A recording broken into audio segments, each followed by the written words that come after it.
Quoi de neuf, docteur? Et allez, on rouvre le cabinet en cette fin de saison. Ça fait vraiment qu'on n'avait pas eu notre patient préféré, c'est Charles. Comment ça va? Comment ça va les gars?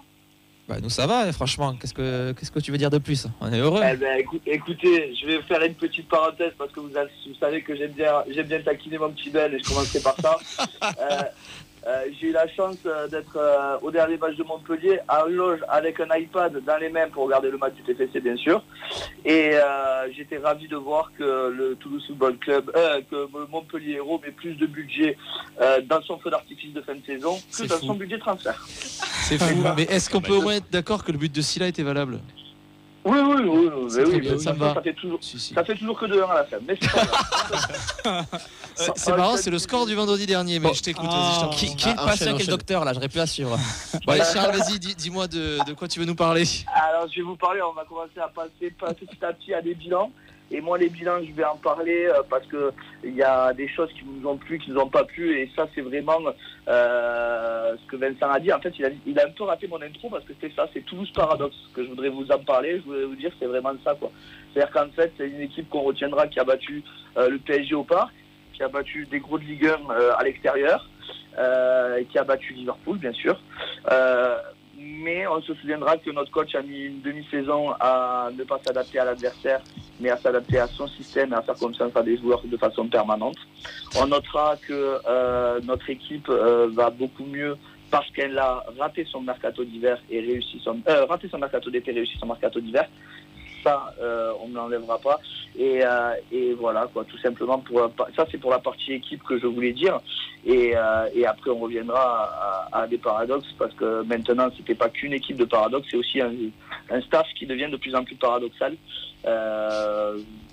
Je sais pas si je m'arrête là et j'enchaîne sur la suite ou je parle aussi du deuxième paradoxe. Déjà, laisse-nous réagir peut-être sur cette partie-là. On va commencer. Il y a beaucoup de choses déjà pour commencer. Je t'en prie. Ouais, moi je vais revenir encore une fois au soutien de Carles. Quand toi t'as démarré dans ton emploi, je pense pas qu'au bout de 3 mois t'étais parfait. Et oui, mais je suis désolé. Je suis tellement d'accord. Je suis désolé avec ça. Mais c'est pas grave. Moi, ce que je trouve bien, c'est qu'on lui a laissé du temps et au final, ça montre que des décisions précipitées, cette culture de l'instant que beaucoup de monde a dans le monde du foot, c'est pas toujours la vérité et que tu lui as laissé du temps. Et au final, je trouve qu'il est quand même dans nos tops. Il ressort quand même 4-5 fois sur les 10 derniers matchs, je pense. Et bien sûr, comme tout entraîneur, il fait des erreurs. Mais je trouve qu'écoute, il a mérité. En effet, j'ai écouté l'émission de mardi dernier. Il aura peut-être pas sa carte joker première saison la saison prochaine. Mais je trouve que pour une première saison, c'est bien. Et lui retaper dessus encore son début de saison. Écoute, il te sort de poule, tu finis deuxième. L'émotion Liverpool, je pense que vous dormirez encore avec dans 50 ans et vous y repenserez, ce sera incroyable, comme les anciens avec Naples. Moi, je vous trouve dur avec lui et pourtant, voilà, je trouve qu'il a bien bossé. Il y avait de quoi être inquiet parce que c'était famélique et tu n'avais aucun axe de progression. Quand je reprends le match, allez, il y a 3-4 mois. Il y a 3-4 mois contre le FC Nantes. Je vois tout le monde autour de la table ici. Je vois tout le monde autour de la table ici qui disait je suis très inquiet, il n'y a pas de progression possible. Alors je suis très content, c'est là où je te rejoins aussi Ben, la culture de l'instant ça montre aussi qu'il faut faire abstraction et qu'il faut arriver et qu'il faut voir au-delà de ça. Mais je peux comprendre aussi que les gens étaient un peu inquiets dans le sens où tu n'avais rien de concret pour te dire ça c'est un acquis. Ça, c'est un acquis, on peut s'appuyer dessus, ça va. Si je peux me permettre, on ne disait pas il n'y a pas de progression possible, on disait pour l'instant il n'y a pas de progression. Exactement, on disait pour l'instant. Sur cette seconde partie de saison, clairement, on l'a vu. Je trouve que par phase, il y a vraiment des séquences très très intéressantes. Au niveau il y a un vrai. Après, c'est combiné au mercato aussi, avec l'arrivée de Bogo aussi. Bogo a fait beaucoup de bien. Je suis pas sûr que si Bogo n'arrive pas au mercato d'hiver, on fasse la même. C'est sûr que tu puisses jouer en seconde moitié de saison. 3-4-3. Ouais. Et l'avènement de Mawissa aussi. D'autres réactions autour du plateau sur le procès Carles? On passe sur autre chose, je sais pas. C'est pas sur Carles, c'est sur le mercato d'été. En fait, le raisonnement de Ben qui dit qu'il faut laisser du temps. Vu qu'on s'en sort bien, voilà, on parle de Caceres, Magri qui est arrivé en tant que doublure. Au final, si tu te contentes de ce rôle-là, voilà. Schmitt, il y a du mieux aussi. Dominguez, on peut pas le juger. On a des pitchouns qui ont éclos, qui étaient là à la prépa aussi. Donc, Gélabert fait une grosse deuxième partie de saison. Gélabert a trouvé sa place. Donc, au sauvage, il a trouvé sa place. La carte de laisser du temps et de profiter de tout ce qui se passe, je suis assez d'accord. Pardon, je lis le commentaire de Kamanzi Lecra qui n'est pas d'accord justement avec toi, qui dit rater son mercato d'été, je suis absolument pas d'accord, et il cite du coup de Noum, Schmitt, Caceres. Donum, c'est la question d'interprétation. C'est un joueur clivant, Donum. Aboukla est tous d'accord autour de la table que non. Mais un Donum, c'est un joueur clivant. On ne peut pas être d'accord, on peut l'aimer. Vas-y, Charles. Vous avez raison en fait. C'est-à-dire que vous voyez, c'est bien de parler avec vous, ça fait du bien. Et vous avez raison que peut-être que je suis avec la rétrospective, je suis dur sur le championnat et sur le fait que on a mis du temps à s'y mettre dedans. Ça c'est un fait. Et que oui, on a peut-être, mais c'est le foot qui nous rend comme ça. On a une vraie culture de l'instant. Il faut que ça aille vite. On a peur que ça marche pas. Et c'est vrai. Maintenant, le deuxième problème que je voulais aborder, et ça c'est mon problème qui me touche au profond. Bien sûr que même si j'ai pas eu la chance de passer dans les émissions, j'ai bien écouté vos émissions et entendu les dernières. Et quand j'entends qu'aujourd'hui, quand notre club veut augmenter les places comme il les a augmentées, alors que cette année c'est 4 victoires, mais enfin moins d'une victoire sur 3 à domicile. Franchement, ça me fait beaucoup de peine parce que ce club, il vit avec ses supporters. Il a rendu populaire l'accès au stadium. Il faut qu'il continue à l'avoir. Et c'est pour plusieurs raisons. C'est-à-dire que quand tu sais que tu vas vendre des Dalinga à des prix que tu n'as jamais vendus à Toulouse, tu peux pas te permettre d'augmenter une offre qui propose pas les mêmes prestations, ne serait-ce que cette année, car on n'aura pas l'Europe. Donc c'est interdit. C'est interdit et ça me fait beaucoup de peine parce que même si je suis pas abonné et que j'ai pas tout le temps l'occasion de venir, de savoir que le club s'est appuyé pour nous pour revivre, il doit pas nous enterrer financièrement, c'est pas possible. Vas-y Ben. Parce que moi j'ai pas pu réagir la semaine dernière quand vous en avez parlé. Moi je trouve ça scandaleux déjà premièrement. T'as quand même eu 17 ou 18 000 abonnés cette année. 17 500 je crois. Avec une hausse de 30%. Alors certes, ok. Non voilà, c'est ça. Donc, je pense déjà c'est arrivé à 13 000, 14 000, je pense que ce sera déjà très bien en ayant gagné si peu de matchs. Je trouve que la ferveur que tu as, malgré tes mauvais résultats à la maison, elle est quand même incroyable. Parce que je peux te dire que, désolé d'en dire contre Montpellier, mais les 5 ou 10 premières minutes sans les Indians, c'est une église. Hein. C'est très compliqué. Et quand ils ont commencé à acheter, je me dis, ah ouais, la différence. Et c'est vrai que tu peux pas te permettre de, je sais pas, 30%, je comprends même pas comment c'est possible. La data, elle te met pas un gros écran rouge avec attention, je comprends pas. Moi qui suis dans la finance, 30% c'est impossible. Alors je pense qu'en effet c'est de la négo et non mais bon, et tu réduiras, mais moi je comprends pas, 30% c'est énorme. 30% c'est. Mais pour offrir quel spectacle supplémentaire? Et il y en aura pas, pour moi il y en aura pas. Moi je veux juste un jingle, moi je suis dans la finance. Je suis désolé, j'ai trop aimé, désolé. Non, moi je vais rebondir sur ce que tu dis, c'est que je me pose une question sur la fidélisation des supporters du TFC. Donc effectivement on a plus de 17 000 supporters qui sont abonnés cette année. Je pense qu'il y a quand même une grosse partie de nouveaux abonnés. Ouais. Moi par exemple c'est le cas. Ouais. Je pense qu'ils anticipent effectivement la baisse parce que bon, les 17 000 il n'y en aura pas. Il y a aussi ceux qui vont plus se rabonner parce qu'il n'y a pas la Coupe d'Europe. Et pour fidéliser ce public-là de nouveaux, les nouvelles personnes qui vont rester malgré le fait qu'il n'y ait plus l'Europe, je ne comprends pas pourquoi mettre une hausse à ce moment-là et pas attendre l'année suivante. Alors après, je ne travaille pas dans la finance parce que voilà, mais non, mais moi ce que je veux te dire, c'est qu'en fait. D'ailleurs, tu es dans la finance, je crois, donc tu peux le dire. Je n'aurais jamais dû dire ça. Mais le timing, et pourtant, vous le savez tous. Mais non, mais le timing, il est pas bon. Le timing, il est pas bon. Et je pense que peut-être qu'au-delà des 13-14 000 que tu as vu, si tu maintenais tes prix, tu vas peut-être tomber à 11 ou 12. Et en fait, tu aurais eu le même chiffre d'affaires, billetterie, on va dire, en montant, et tu vas te retrouver avec moins d'abonnés. Je sais pas, moi je comprends pas la stratégie. Sachant que la boutique, excuse-moi, je n'ai pour 2 secondes. Sachant que la boutique avec Nike, je pense que ça va quand même engranger un peu plus de revenus. Pas sûr, parce que les maillots seront moches. Un peu moins, ouais, mais et tu vois, plus cher aussi. Avec les maillots plus chers, est-ce qu'il y aura peut-être aussi moins d'achats? Oui, moi je pense. Déjà il y aura moins d'achats, je pense. Mais c'est du Nike. Hein. Tu rajoutes à ça, en fait, ce qui est le pire, je pense, dans ça, c'est que tu as raison, Ben, ça peut-être que dans la finance, on va t'écouter 2-3 fois plus, hein, c'est sûr. Ce qu'on voulait simplement dire, ce que tu veux dire, c'est très vrai. C'est-à-dire qu'en fait, là où c'est quand même paradoxal, c'est qu'ils vont peut-être, ils ont peut-être fait ça pour que ça baisse et qu'ils aient quand même une augmentation sensiblement à la hausse. Mais ce que je veux te dire, c'est que pour moi, dans la communication, Damien, parce que c'est mon copain maintenant,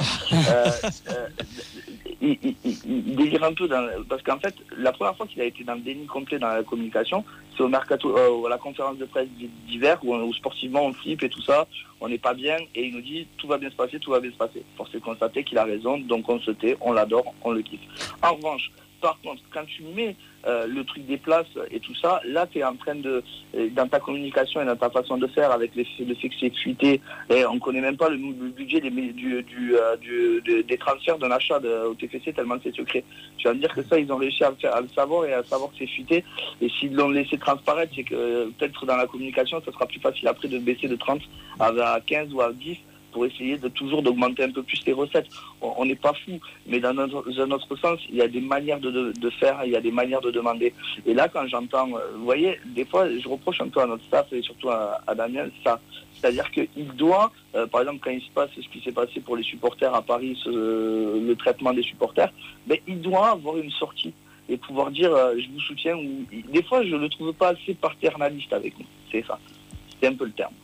Ouais, non, juste revenir pour la hausse, en fait, à mon avis, ils se sont dit on va faire entre 10 et 15, on va annoncer 30, on va négocier et les mecs seront contents d'avoir finalement que 10 et 15 alors que c'était 30. C'est ça, et je trouve ça très triste parce que même 10-15, c'est pour des gens, c'est énorme. De toute façon, ça va être aussi le feuilleton de la fin de saison et de la pré-saison, et je pense qu'on pourra y revenir à maintes reprises. 30-40 euros, c'est pas rien, quoi. Oui, c'est énorme. Thomas, tu voulais réagir aussi? Ouais, après, en soi, ça reste une entreprise. Oui, je sais. On n'est plus. Enfin non, je vais pas dire que je suis d'accord avec l'augmentation. Attention. Mais financier toi aussi? Ouais, moi je suis financier. Ouais. Mais le dessert, hein, pas le. pas le. Grossophobie en direct. Putain, je me casse. Désolé. Je pose le micro. Non, je rigole. Je suis stagiaire. Il n'y a aucune grossophobie, excusez-moi. Non, je rigole évidemment. Je le prends très bien. Est-ce que si ça augmentait autant pour la saison d'Europe, est-ce que les gens auraient autant râlé si ça augmentait drastiquement comme ça? Non, parce que tu vends la Coupe d'Europe. Est-ce que c'était pas le moment de faire tapis et de mettre tout sur cette saison-là? Je te rends la parole parce que je t'ai quand même coupé. Excuse-moi. Je rigole. Qu'est-ce que je voulais dire? Oui, on est dans le foot business. Je déteste l'expression, mais je l'utilise. En soi, je comprends, mais c'est du foutage de gueule.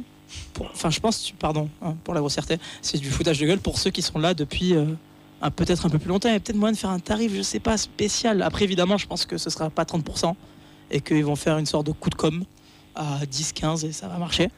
Mais je pense qu'il y avait moyen de faire ça beaucoup mieux. Voilà. Mais en soi, je comprends le principe. Oui, il faut augmenter. C'est le but d'une entreprise, malheureusement. C'est le but d'une entreprise, mais il y a toujours, en fait, il y a le fond qui est normal et la forme qui est toujours depuis très souvent. C'est toujours pareil, l'avocat du diable. Je pense qu'ils s'en foutent un petit peu qu'il y ait moins d'abonnements l'an prochain. Ça, c'est triste. Je pense qu'ils voient Toulouse, que je leur ai parlé un petit peu la dernière fois, mais 4e ville de France, 500 000 habitants, il y en aura des gens au stade, c'est pas le problème. Ça. Justement, ça c'est intéressant. Et Charles, tu pourras répondre aussi. Moi, j'ai l'impression que si on ouvre un peu la réflexion, on parle beaucoup du mercato, de ce qui va se passer la saison prochaine, mais au niveau des bureaux et du staff, ça a pas mal bougé aussi. On a plein de gens qui sont plus là. On a changé de responsable billetterie, Olivier Jaubert est parti et on a cette hausse des tarifs avec des nouvelles personnes dans les bureaux du TEF. Est-ce que c'est pas là aussi que ça va se jouer pour les prochaines saisons? Rachat par rachat, au final, les têtes, elles changent aussi dans les bureaux. Et Sacha, tu peux commencer déjà par Brandon McFarlane qui était ça. Donc alors on s'en sort avec ce mercato que c'est pas lui qui l'a fait, mais on voit quand même que c'était pas. Enfin bref. En fait, ce que je veux dire, c'est que tu as complètement raison. En fait, c'est l'organigramme, il est très difficile à comprendre depuis le départ de Joubert. Je pense que M. Joubert, c'était quelqu'un. Oui, je l'appelle M. Joubert parce que je ne le connais pas par son prénom. Donc, non, lui était différent. Lui, quand même, c'était quelqu'un.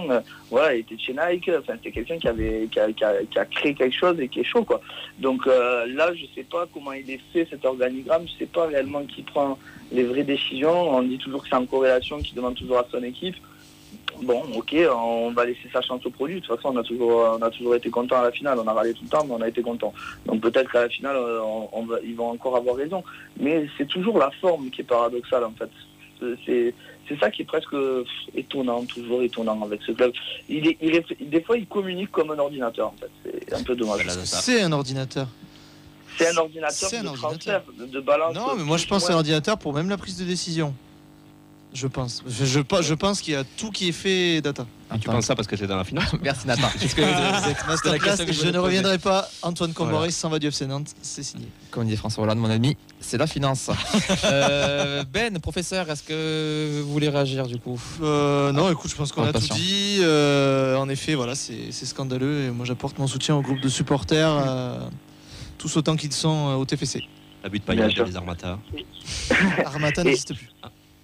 le vrai top de la saison, quoi qu'il advienne, même plus haut que le sportif. Et c'est là où le club doit se rendre compte que le top de la saison, ça a été les Indians. Et il faut le dire et il faut le répéter. Tous les clubs, et j'en ai parlé à d'autres. On a un vrai public à Toulouse. On est vraiment beau à voir. Le parcage à Montpellier, il était beau. Enfin, il y a vraiment voilà une vraie. Et puis même, il y a une vraie envie de créer dans ce club au niveau des supporters. Et ça, je suis fier de ce club encore plus pour ça, parce que c'est lui le vrai 12e homme et celui qui partira jamais. Si il y a des résultats, si il y a une communication paternaliste et si bien sûr la data ne se plante pas dans les transferts, parce que c'est ce qui fera avancer le club. Professeur, une ordonnance pour la prochaine fois, peut-être pour conclure. Écoute, patient à revoir, je pense. Voilà. Mais patient fébrile encore, patient fébrile sur certains moments, il rebalance un peu quand même. Il y a encore quelques fragilités, mais il y a beaucoup de progrès en tout cas. Ça, je suis apaisé, moi. Vous savez que dès qu'il y a des résultats, qu'on gagne Paris et que je hurle dans les loges de Montpellier but alors qu'il y a 2-0 là-bas, c'est génial. Je crois qu'on t'entend plus, t'es dans un tunnel, non?